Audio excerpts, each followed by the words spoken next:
باللہ من الشیطان الرجیم بسم اللہ الرحمن الرحیم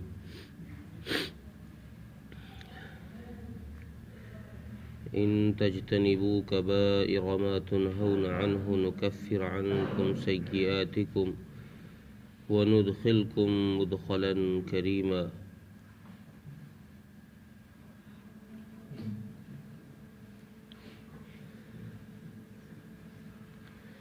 پچھلی آیتوں میں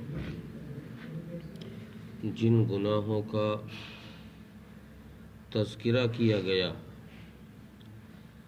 قرآن کریم کا طرز یہ ہے کہ قرآن کریم جب بھی کسی برائی سے انسان کو روکتا ہے، کسی غلط کام سے روکتا ہے، تو قرآن اس میں ایک تو ترغیب کا پہلو اختیار کرتا ہے اور ایک ترہیب کا پہلو اختیار کرتا ہے۔ ترہیب ایک پہلو تو ہے ڈرانے کا کہ اللہ تعالیٰ اس گناہ کے کرنے پر سزاؤں کا ذکر کرتے ہیں کہ بھئی تم نے یہ کام کیا تو میں تمہیں سزا دوں گا۔ جیسے اس سے پہلی آیت میں ترہیب تھی، اللہ نے ڈرایا کہ بھئی جن گناہوں سے ہم نے تمہیں روکا ہے ان سے اگر نہیں رکے تو پھر ہم تمہیں جہنم میں داخل کریں گے، اور یہ ہمارے لیے آسان ہے۔ یہ کل کے سبق میں اللہ تبارک و تعالیٰ نے فرمایا۔ آج کی آیت کے اندر، آج کے سبق میں اللہ تعالیٰ فرما رہے ہیں کہ جو شخص بھی ان بڑے بڑے گناہوں سے بچ گیا تو ہم اس کے عوض میں اس کو یہ انعام دیں گے کہ ہم اس کے چھوٹے گناہوں کو اس کے اعمال صالحہ کی وجہ سے معاف فرما دیں گے، اور دوسرا انعام اس کو یہ دیا جائے گا کہ ہم اس کو عزت کے مقام میں داخل کر دیں گے، یعنی جنت میں اس کو داخل کر دیں گے۔ اب اس آیت سے ایک چیز تو یہ ثابت ہوئی کہ گناہ کی دو قسمیں ہیں، صغیرہ اور کبیرہ۔ حالانکہ گناہ گناہ ہی ہوتا ہے، چونکہ گناہ نام ہے اس چیز کا کہ رب کی نافرمانی کرنے کا نام گناہ ہے۔ جن کاموں کا اللہ تبارک و تعالیٰ نے حکم دیا ہے کہ ان کو کرو، اگر بندہ ان کاموں کو نہیں کرتا تو اسی کا نام گناہ۔ اور یہ رب کی نافرمانی یہ کوئی چھوٹی بڑی نہیں ہوتی، نافرمانی تو نافرمانی ہی ہوتی ہے۔ اللہ کی نافرمانی تو نافرمانی ہی ہے، چاہے وہ اس نے کسی چیز کی بھی نافرمانی کی ہو۔ تو گناہ کے چھوٹا بڑا ہونے کو اس لیے قرار دیا گیا ہے کہ گناہ کو آپس میں سمجھنے کے لیے، جیسے دو گناہ اکٹھے ہو جائیں تو ان دونوں کو باہمی مقابلے میں آپس میں ایک دوسرے سے اوپر نیچے کرنے کے لیے سمجھانے کی وجہ سے چھوٹا بڑا کہا گیا ہے کہ بھئی تم نے یہ دو غلطی کی ہے، تمہاری یہ غلطی بڑی ہے، یہ غلطی چھوٹی ہے، غلطی دونوں ہی ہے۔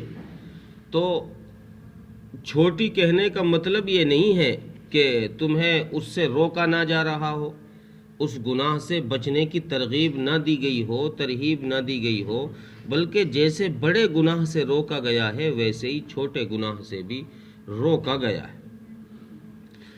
پھر دوسری چیز یہاں اس آیت میں اللہ تعالیٰ نے یہ فرمائی کہ جو شخص بڑے گناہوں سے بچے گا، بڑے گناہوں سے اپنے آپے کو دور رکھے گا، تو پھر اللہ تبارک و تعالیٰ اس کے عوض میں اس پر کرم یہ فرمائیں گے کہ اس کے جو صغیرہ گناہ ہیں، جو چھوٹے گناہ ہیں، اللہ تبارک و تعالیٰ ان گناہوں کو، اس کے اعمال صالحہ کو کفارہ بنا کر وہ چھوٹے گناہ مٹا دیں گے، ان کو ختم کر دیں گے۔ کیسے؟ حدیث میں آتا ہے کہ جب انسان وضو کرتا ہے تو وضو کرنے کے لیے جب بیٹھتا ہے آدمی تو وضو کے دوران اس شخص کے جب ہاتھ دھلتا ہے تو ہاتھوں کے گناہ معاف ہو جاتے ہیں، صاف ہو جاتے ہیں، اور جب کلی کرتا ہے تو زبان کے اور منہ کے گناہ صاف ہو جاتے ہیں، اور جب چہرہ دھلتا ہے تو اس کے چہرے کے گناہ صاف ہو جاتے ہیں، اور جب پیروں کو دھلتا ہے تو پیروں کے گناہ صاف ہو جاتے ہیں۔ یہ حدیث میں آیا ہے۔ تو یہاں اعمال صالحہ، چونکہ وضو کرنا یہ ایک نیک کام ہے، اس نیک کام کی وجہ سے گناہ معاف ہو رہے ہیں۔ اللہ کے نبی صلی اللہ علیہ وسلم نے یہ بات ارشاد فرمائی۔ اب یہ گناہ معاف اسی صورت میں ہوں گے جب یہ وضو کرنے والا بندہ پہلے کبیرہ گناہوں سے بچ رہا ہو، کبیرہ گناہوں کی اس نے توبہ کی ہو، ان سے دور ہو۔ اگر ایک بندہ وہ ہے کہ وہ نماز بھی پڑھتا ہے لیکن گناہوں سے بھی نہیں بچتا، نماز بھی پڑھ رہا ہے، گناہوں سے بھی نہیں بچ رہا، گناہ بھی کھلم کھلا کر رہا ہے، تو ایسے شخص کی وضو کے ذریعے سے اس کے صغیرہ گناہ معاف نہیں ہوں گے۔ یہ اس آیت میں سمجھایا گیا ہے۔ اللہ تعالیٰ گویا یہ فرما رہے ہیں کہ بھئی جو پہلے بڑوں سے بچے گا ہم اس کے چھوٹے درگزر کریں گے۔ اب جو پہلے سے بڑوں سے ہی نہیں بچ رہا، توبہ ہی نہیں کر رہا، ان سے الگ ہی نہیں جا رہا ہے، تو ہم ایسے شخص کے چھوٹوں کو بھی معاف نہیں فرمائیں گے۔ اب جب ایسا شخص جو بڑوں سے نہیں بچ رہا، اس کے چھوٹے بھی معاف نہیں ہوئے، تو پھر نتیجہ یہ نکلے گا کہ یہ قیامت کے دن اپنے ان گناہوں کے بوجھ تلے دبا ہوا آئے گا، اور اس حال میں آئے گا کہ اس کو یہ محسوس ہوگا کہ میں نے کچھ غلط کیا ہے، میں نے کچھ غلط کیا ہے جس کی وجہ سے یہ پہاڑ میرے سر پر رکھا ہوا ہے۔ اور جو شخص بڑوں سے بچ گیا وہ اس حال میں قیامت کے دن آئے گا کہ اللہ تبارک و تعالیٰ کے طرف سے اس کا حساب و کتاب بالکل بے باک ہوگا، اسے کسی چیز کی فکر ذکر ہی نہیں ہوگی، کیونکہ اس نے بڑوں سے تو توبہ کر رکھی ہے اللہ سے، اور چھوٹے اللہ تبارک و تعالیٰ اس کے نیک اعمال کی ذریعے سے معاف فرما دیں گے۔ اور بڑوں سے توبہ کی بھی مفسرین نے ایک صورت لکھی ہے، وہ یہ کہ بڑوں سے توبہ اس صورت میں قبول ہوگی جب یہ انسان فرائض اور واجبات کو ادا کرتا ہو۔ اللہ تبارک و تعالیٰ کی طرف سے جتنی چیزیں فرض ہیں، نماز، روزہ، حج، زکوٰۃ، جو فرائض ہیں ان کو ادا کر رہا ہو، اور جو واجبات ہیں ان کو ادا کر رہا ہو۔ ایسا نہیں ہے کہ وہ نماز بھی نہیں پڑھ رہا، روزہ بھی نہیں رکھ رہا، ضروری کام جو ہے ان کو ایک کو بھی نہیں کر رہا، اور ویسے توبہ کر رہا ہے بڑے گناہوں سے، تو اللہ تبارک و تعالیٰ اس توبہ کے ذریعے سے بڑے بھی معاف نہیں فرمائیں گے۔ بڑوں کے معاف ہونے کے لیے بھی یہ کنڈیشن اللہ نے رکھی ہے کہ بڑے بھی اس صورت میں ہی معاف ہوں گے جب یہ انسان فرائض کو ادا کر رہا ہوگا، فرائض میں سستی نہیں ہوگی۔ اب کبیرہ گناہ جو ہے اس کی تعریف کیا ہے اور وہ کتنے ہیں؟ کبیرہ گناہ کس کو کہتے ہیں اور وہ کتنے ہیں؟ اسی طریقے سے صغیرہ گناہ کی تعریف کیا ہے اور وہ کتنے ہیں؟